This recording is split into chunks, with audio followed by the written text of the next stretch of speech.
Hello friends, आप सभी का स्वागत है अल्फा इंस्टीट्यूट यूट्यूब चैनल में। और आज हम लोग क्लास 11th बायोलॉजी के लिए क्या स्टडी करने वाले हैं, कोशिका की संरचना के बारे में स्टडी करने वाले हैं। तो अगर हम चाहें तो एक दिन में कोशिका की सभी संरचना को डिस्कस नहीं कर पाएंगे, ठीक है, जिसमें बहुत सारे टॉपिक डिस्कस करने हैं। तो आज हम लोग कोशिका की संरचना में, ठीक है, उसके कुछ पार्ट जैसे कोशिका कला की संरचना, जीवद्रव्य क्या होता है और केंद्रक क्या है, ठीक है, तो ये टॉपिक हम लोग आज के लेक्चर में डिस्कस करेंगे। जीवद्रव्य, कोशिका कला और केंद्रक, ये तीन टॉपिक हम लोग क्या करने वाले हैं, डिस्कस करने वाले हैं और कवर करने वाले हैं, ठीक है।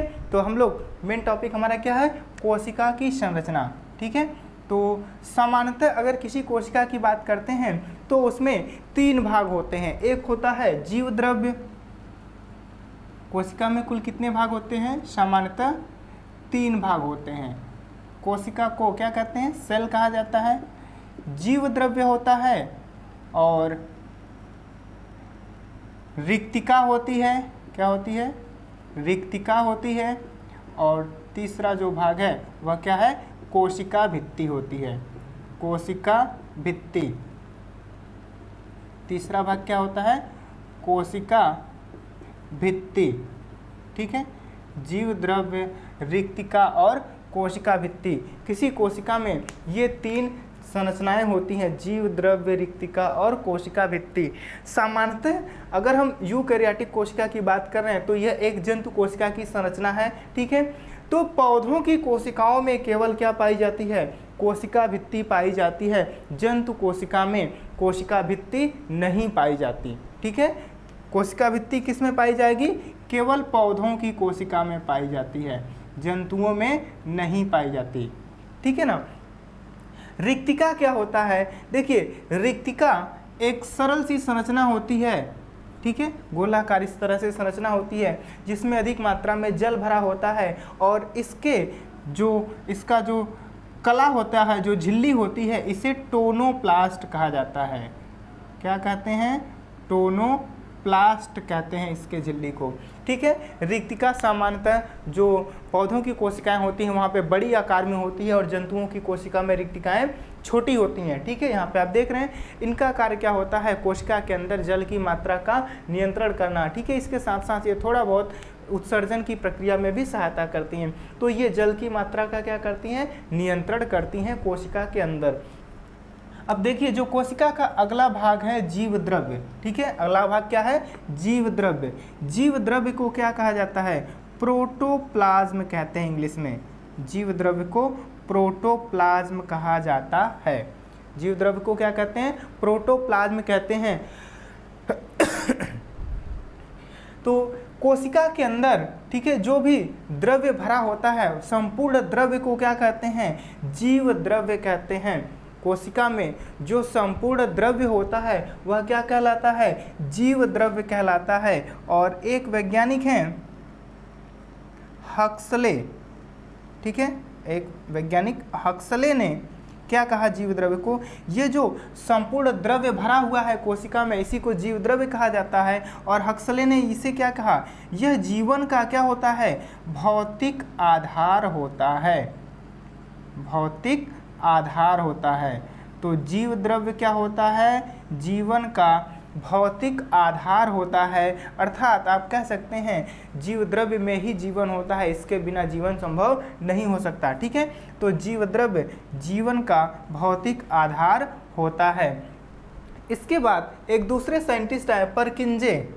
कौन से साइंटिस्ट, परकिंजे। परकिंजे ने क्या कहा, जीव द्रव्य 1837 में जीव द्रव्य शब्द का या प्रोटोप्लाज्म शब्द का क्या किया, प्रयोग किया। इन्होंने क्या किया, सन 1837 में प्रोटोप्लाज्म अर्थात जीवद्रव्य शब्द का प्रयोग किया।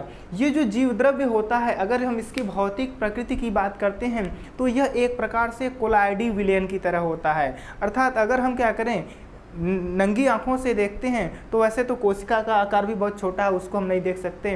तो जब हम माइक्रोस्कोप से देखते हैं तब इसमें जो भी कणिकाएं जैसी संरचना है, जैसे केंद्रक है, माइटोकॉन्ड्रिया है, उसको हम देख पाते हैं, अन्यथा नहीं देख पाते हैं। तो यह जो जीवद्रव्य होता है कैसा होता है, कोलाइडी होता है। जीव द्रव्य कैसा होता है? कोलायडी होता है,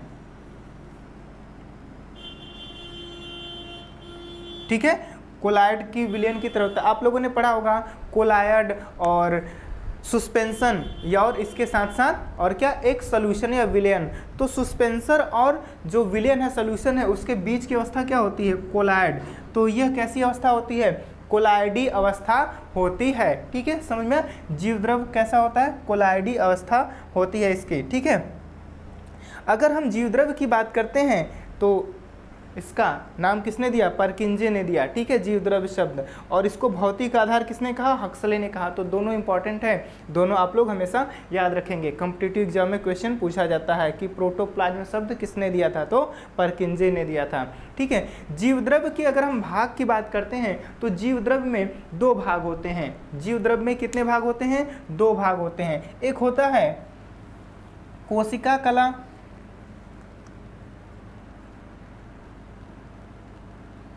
कोशिका कला, और दूसरा जो भाग होता है वह कौन सा भाग होता है? कोशिका द्रव्य, कोशिका द्रव्य, ठीक है। कोशिका कला, या आप कह सकते हैं इसमें दो भाग होते हैं इस तरह से, कोशिका द्रव्य और केंद्रक। जीव द्रव्य में कितने भाग होते हैं? केंद्रक और कोशिका द्रव्य होता है, ठीक है ना। तो यहाँ पे आप देख सकते हैं केंद्रक कहाँ पे स्थित होता है? केंद्र में स्थित होता है। और कोशिका द्रव्य क्या होता है? कोशा द्रव्य या कोशिका द्रव्य। तो केंद्रक के बाहर, ठीक है, केंद्रक के बाहर ये जो द्रव्य है और ये जो रिक्तिका है, इसको टोनोप्लास्ट कहते हैं। तो आप समझ सकते हैं या कह सकते हैं कि केंद्रक के बाहर जो द्रव्य है और जो कोशिका कला से घिरा हुआ जो द्रव्य होता है, उसी को क्या कहा जाता है? कोशिका द्रव्य कहा जाता है। कोशिका द्रव्य किसको कहते हैं? जो कोशिका कला और किसके बीच में है? केंद्रक कला, या आप कह सकते हैं रिक्तिका या टोनोप्लास्ट के जो बीच में है, टोनोप्लास्ट और कोशिका कला के बीच में ये जो द्रव्य भरा रहता है, इसी द्रव्य को क्या कहते हैं? कोशिका द्रव्य कहते हैं, ठीक है। और बीच में क्या होता है? केंद्रक होता है। अगर हम जीवद्रव्य के रासायनिक प्रकृति की बात करते हैं, ये इसमें दो भाग होता है। जीवद्रव्य के रासायनिक प्रकृति की बात करते हैं, ठीक है, तो इसमें क्या होता है? सबसे अधिक मात्रा में क्या होता है? जल होता है। जीवद्रव्य में सबसे अधिक मात्रा में क्या होता है? जल होता है। जल की मात्रा होती है लगभग 90% से अधिक। कितना होता है जल? 90% से अधिक। इसके बाद इसमें होता है अधिक मात्रा में प्रोटीन। प्रोटीन होता है लगभग 7%। इसके बाद होता है कार्बोहाइड्रेट। कार्बोहाइड्रेट होता है लगभग 2%। इसके बाद कुछ ही कम मात्रा में स्थित होते हैं लिपिड। क्या होता है? लिपिड। ये लगभग 0.5 to 1% हो सकता है, ठीक है। क्या होगा? लिपिड। लिपिड के बाद अकार्बनिक आयंस होते हैं। क्या होते हैं? अकार्बनिक आयंस होते हैं। ये भी 0.5 to 1% हो सकते हैं। और इसके बाद क्या होता है? डीएनए या आरएनए या न्यूक्लिक अम्ल जिसको कह सकते हैं, यह भी कितना होता है? 0.5 to 1% होता है। तो इस प्रकार से यह क्या होती है? जीव द्रव्य की रासायनिक प्रकृति होती है, जिसमें क्या स्थित होता है? जल होता है 90% से अधिक, प्रोटीन लगभग 7%, कार्बोहाइड्रेट 2%, लिपिड लगभग 0.5 to 1% और अकार्बनिक अम्ल या अकार्बनिक एसिड अकार्बनिक आयन जैसे सोडियम आयन है, मैग्नीशियम आयन है, कैल्शियम आयन है, पोटेशियम आयन है, कितना होगा? 0.5 to 1%। डीएनए और आरएनए कितना होगा? 0.5 to 1% होता है। ये होता है जीव द्रव्य की रासायनिक प्रकृति। तो जीव द्रव्य में ये सभी पदार्थ क्या होते हैं? पाए जाते हैं, ठीक है। तो हम लोगों ने देखा कि जीव द्रव्य में दो भाग होते हैं, केंद्रक और कोशिका द्रव्य, ठीक है। तो कोशिका द्रव्य की अगर हम सबसे पहले बात करते हैं तो देखिए कोशिका द्रव्य किसको कहते हैं? जो रिक्तिका के जो मेम्ब्रेन होती है, झिल्ली होती है, उसे टोनोप्लास्ट कहा जाता है। तो टोनोप्लास्ट और जो कोशिका कला के मध्य क्या होता है? द्रव्य होता है। किसके मध्य? टोनोप्लास्ट और जो कोशिका कला के मध्य। ये कोशिका कला है, कोशिका कला और टोनोप्लास्ट के मध्य ये जो द्रव्य भरा होता है, इसी को क्या कहते हैं? कोशिका द्रव्य कहते हैं। कोशिका द्रव्य में क्या होता है? कोशिकांग स्थित होते हैं, जैसे लाइसोसोम है, ठीक है, गोल्गी बॉडी है, लवक होता है, ठीक है, समझ में आया, या आप कह सकते हैं हरित लवक होता है, या राइबोसोम्स होते हैं। तो ये सभी कोशिकांग कहाँ पे, कोशिका कला में, माइटोकॉन्ड्रिया कोशिका द्रव्य में क्या होते हैं, स्थित होते हैं या पाए जाते हैं। क्योंकि यह जंतु कोशिका है तो जंतु कोशिका में हरित लवक नहीं पाया जाएगा, ठीक है ना, जंतु कोशिका में हरित लवक नहीं पाया जाएगा। तो आगे के लेक्चर में हम लोग क्या करेंगे, वहाँ पे कोशिकांग के बारे में एक एक करके डिस्कस करेंगे। यहाँ पे देखिए सबसे पहले जो कोशिका द्रव्य है, इसमें जो एक तरल है यह हो गया कोशा द्रव्य, इसका जो बाहरी आवरण होता है इसे कहते हैं कोशिका कला। बाहरी आवरण को क्या कहते हैं, कोशिका कला कहते हैं। और यह कोशिका कला क्या करती है, जो कोशा द्रव्य होता है उसको घेरे रखती है। क्या करती है, कोशा द्रव्य को घेरे रखती है, ठीक है ना। तो सबसे पहले हम लोग बात करते हैं अब कोशिका कला की संरचना कैसी होती है। कोशिका कला को क्या कहा जाता है, सेल मेम्ब्रेन कहा जाता है या प्लाज्मा मेम्ब्रेन कहा जाता है। कोशिका कला को क्या कहते हैं, सेल मेम्ब्रेन या प्लाज्मा मेम्ब्रेन कहते हैं, प्लाज्मा मेम्ब्रेन, ठीक है।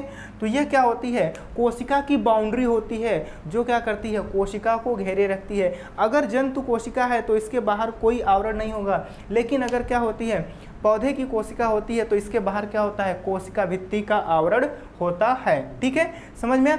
तो जो सेल मेम्ब्रेन है, कोशिका कला है, इसकी संरचना, ठीक है, फ्लूइड मोज़ेक मॉडल के द्वारा बहुत अच्छी तरह से समझी जा सकती है। किस मॉडल के द्वारा, तरल मोज़ेक मॉडल या फ्लूइड मोज़ेक मॉडल। ये जो फ्लूइड मोज़ेक मॉडल है कोशिका कला का, किसने दिया था, दो साइंटिस्ट हैं, सिंगर और निकोलसन, ठीक है, किसने, सिंगर और निकोलसन, सिंगर और निकोलसन। इन दोनों साइंटिस्ट ने प्लाज्मा मेम्ब्रेन का कौन सा, तरल मोज़ेक मॉडल प्रस्तुत किया, जो कि सबसे मान्य मॉडल है या संरचना है, ठीक है। सिंगर और निकोलसन ने 1972 में क्या किया, फ्लूइड मोज़ेक मॉडल बताया कोशिका कला की संरचना के लिए, ठीक है, समझ में। तो देखिए यहाँ पे ये जो संरचना है, ये जो डायग्राम बनाया गया है किसका है, फ्लूइड मोज़ेक मॉडल का है। इसमें क्या होता है, कोशिका कला किस प्रकार से होती है, इसमें कोशिका कला फास्फोलिपिड की दोहरी परत से बनी होती है, ठीक है। तो कोशिका कला किससे बनी होती है, फास्फोलिपिड से बनी होती है, और फास्फोलिपिड की दो परत होती हैं जो आपस में सटी होती हैं, और बीच बीच में क्या होता है, यहाँ पे कुछ प्रोटीन्स धसे होते हैं, बीच बीच में कुछ प्रोटीन्स धसे होते हैं, और ये जो बीच में प्रोटीन्स धसे होते हैं, इन प्रोटीन्स को समाकल प्रोटीन कहा जाता है। क्या कहते हैं, समाकल प्रोटीन या इंटीग्रल प्रोटीन कहा जाता है। ये प्रोटीन क्या करते हैं, यहाँ पे बीच में चैनल बनाते हैं या रास्ता बनाते हैं, जो क्या होता है, पदार्थों के आवागमन के लिए क्या होता है, सहायक होता है, ठीक है। जैसे किसी गैस के लिए या किसी छोटे से पदार्थ के लिए, ग्लूकोज के लिए, अमोनिया के लिए, कार्बन डाइऑक्साइड के लिए, ये क्या होता है, रास्ता होता है, जिससे ये क्या होते हैं, यहाँ से रासायनिक पदार्थों का आदान प्रदान होता है। तो बीच में धंसने वाले प्रोटीन को क्या कहेंगे, समाकल प्रोटीन। अब क्या होता है कि इसकी परिधि पर कुछ प्रोटीन्स रहते हैं, तो उस प्रोटीन को कहा जाता है परिधीय प्रोटीन। क्या कहते हैं, परिधीय प्रोटीन कहते हैं, ठीक है। कभी कभी क्या होता है, परिधीय प्रोटीन से या जो लिपिड है इससे कार्बोहाइड्रेट जुड़े रहते हैं, तो ये जो संरचना बन जाएगी इसको क्या कहा जाएगा, ग्लाइकोप्रोटीन कहेंगे, या फिर इसे क्या कहेंगे, जब ये लिपिड से जुड़ा रहेगा तो ग्लाइकोलिपिड कहा जाएगा, ठीक है। तो इस प्रोटीन से क्या होते हैं, बाहरी सतह पे क्या होते हैं, कार्बोहाइड्रेट भी जुड़े होते हैं। यहाँ पे जो दोनों फास्फोलिपिड की दोहरी परत होती है, इसमें एक विशेष व्यवस्था होती है। इसमें दो भाग होते हैं, एक होता है हेड और एक होता है टेल। देखिए ये है हेड गोलाकार, और पूंछ जैसा जो भाग है यह क्या है, टेल, ठीक है। तो जो हेड होता है यह कैसा होता है, हाइड्रोफिलिक होता है। हेड कैसा होता है, हाइड्रोफिलिक होता है, और टेल कैसा होता है, हाइड्रोफोबिक होता है। हिंदी में हम क्या कह सकते हैं, जल रागी और जल विरागी, जल रागी और क्या कहेंगे, जल विरागी, ठीक है। तो हाइड्रोफोबिक का मतलब होता है जल विरागी, और हाइड्रोफिलिक का मतलब होता है जल रागी, ठीक है। तो हाइड्रोफोबिक का मतलब होता है कि वह जल से क्या होगा, दूर भागने वाला भाग है। तो जो पूंछ होता है यह क्या होता है, जल से दूर भागने वाला भाग होता है, ठीक है। तो यह क्या होता है, यहाँ नीचे की तरफ क्या होगा, कोशिका द्रव्य होगा, तो यह कोशिका द्रव्य के विपरीत होता है, ठीक है। और ऊपर वाला जो परत है लिपिड का, उसमें भी आप देख सकते हैं बाहर क्या है, एक्स्ट्रा सेलुलर फ्लूइड होता है, जिसकी तरफ क्या होता है, हेड होता है, लेकिन टेल क्या होता है, अंदर की तरफ होता है। तो दोनों टेल क्या होते हैं, अंदर की तरफ होते हैं, बाहर की तरफ क्या होता है, इसका हेड होता है या सिर होता है। क्योंकि हेड कैसा होता है, जलरागी होता है या हाइड्रोफिलिक होता है। फिलिक का मतलब लविंग, प्यार करने वाला या आकर्षित करने वाला। तो यह क्या होता है, यह जल की तरफ आकर्षित होता है। तो जो जल की तरफ आकर्षित होगा वो जल की तरफ जाएगा, जो जल से आकर्षित नहीं होगा उससे दूर भागेगा तो वो क्या होगा, उसके विपरीत स्थित होता है। इस प्रकार से ये फास्फोलिपिड की यहाँ पे क्या होती है, व्यवस्था होती है। ऐसा लगता है जैसे समुंदर में क्या होता है, जब बर्फ जम जाता है तो वो तैरता रहता है, इसी प्रकार से ये प्रोटीन क्या होते हैं, प्लाज्मा मेम्ब्रेन में क्या होते हैं, तैरते रहते हैं। इसलिए इस मॉडल को क्या कहते हैं, तरल मोज़ेक मॉडल या फ्लूइड मोज़ेक मॉडल कहते हैं, ठीक है। समांतर जो संरचना होती है कोशिका कला की, इसकी मोटाई कितनी होती है, लगभग, ठीक है, 35 एंगस्ट्रॉन। जो कोशिका कला होती है, प्लाज्मा मेम्ब्रेन होती है, इसकी मोटाई कितनी होती है, 35 एंगस्ट्रॉन होती है। समझ में आ, कितनी मोटी होती है ये, 35 एंगस्ट्रॉन। अगर हम बात करते हैं इसके कार्य की बात करते हैं, तो ये जो कोशिका कला है या प्लाज्मा मेम्ब्रेन है, यह क्या करती है, जो कोशिका द्रव्य होता है उसको घेरे रखती है और उसको बहने से रोकती है, जिससे क्या करती है, यह कोशिका को एक आकृति प्रदान करती है। तो इसने क्या किया है, कोशिका द्रव्य को घेर करके रखा है, जिससे कोशिका को एक क्या मिलती है, आकृति मिलती है। ये जो कोशिका कला है यह चयनित पारगम्य होती है, सेलेक्टिव परमिएबल होती है।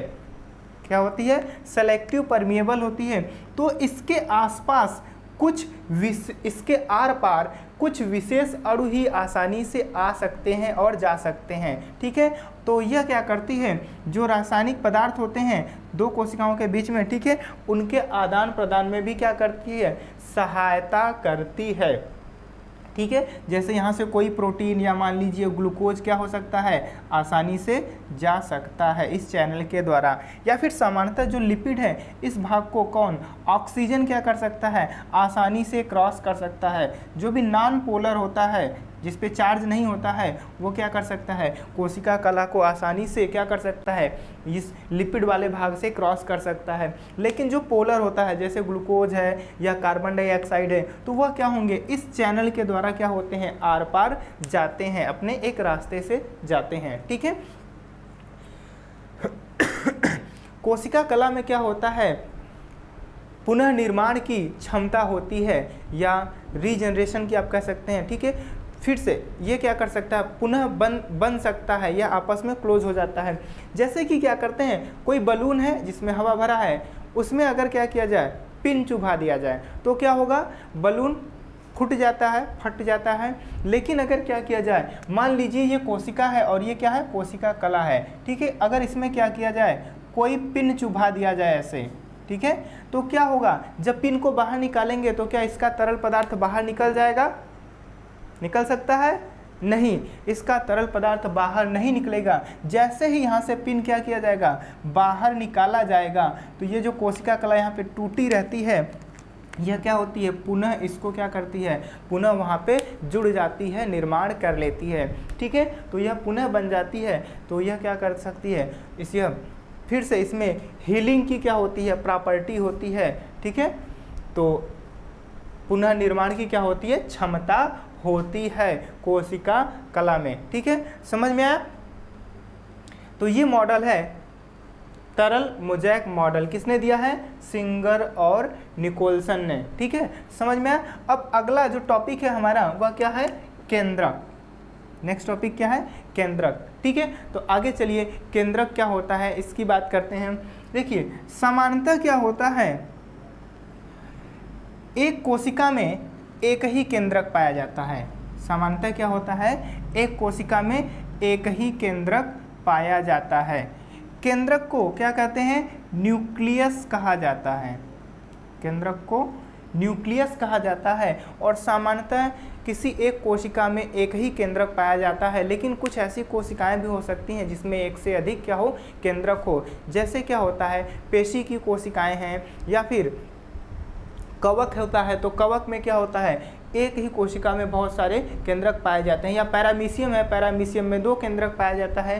तो सामान्यतः तो एक होता है, लेकिन कुछ कोशिकाओं में क्या हो सकता है, एक से अधिक केंद्रक पाए जाते हैं। केंद्रक कहाँ पे स्थित होता है, केंद्रक कोशिका के केंद्र में स्थित होता है। ठीक है, कहाँ पे, केंद्र में स्थित होता है, इसीलिए इसका नाम क्या है, केंद्रक है। और सामान्यतः यह कैसा होता है, केंद्रक गोलाकार होता है। कैसा होता है, गोलाकार होता है, और इसका व्यास लगभग 5 माइक्रोमीटर होता है। केंद्रक का व्यास कितना होता है, 5 माइक्रोमीटर होता है। ठीक है, समझ में। देखिए, अगर हम केंद्रक के भाग की बात करते हैं तो केंद्रक में आप कह सकते हैं कि केंद्रक कला होता है और केंद्रक द्रव्य होता है। क्या होता है, केंद्रक कला और केंद्रक द्रव्य होता है।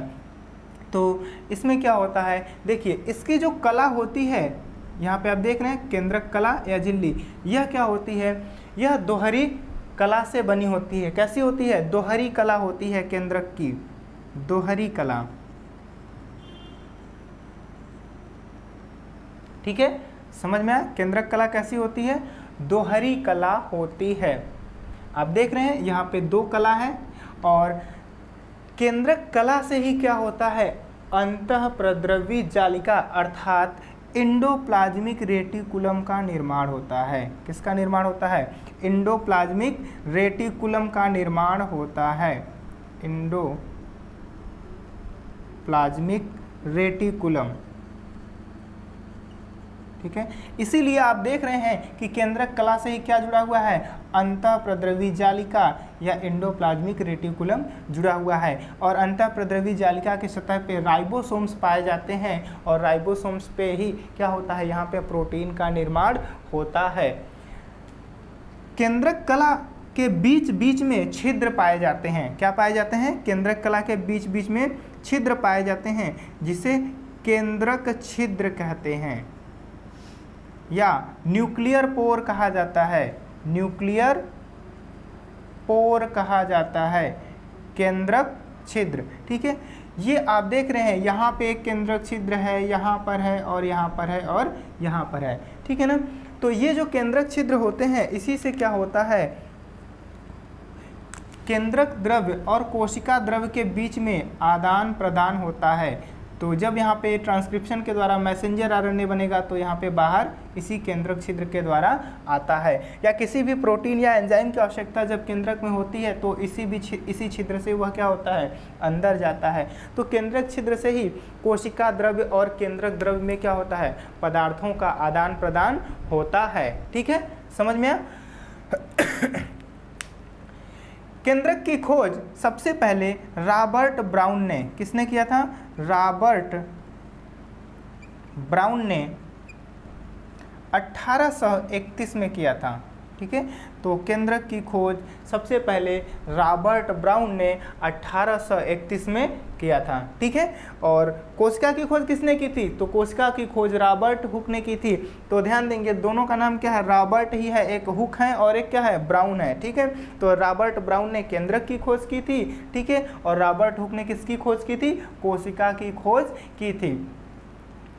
केंद्रक कला से घिरा हुआ जो द्रव्य होता है, उसे हम केंद्रक द्रव्य कहते हैं। केंद्रक कला से घिरे हुए द्रव्य को क्या कहते हैं, केंद्रक द्रव्य कहते हैं। केंद्रक द्रव्य में 2 संरचनाएं पाई जाती हैं मुख्यतः। आप कह सकते हैं कि न्यूक्लिक अम्ल पाया जाता है। क्या पाया जाता है, न्यूक्लिक अम्ल।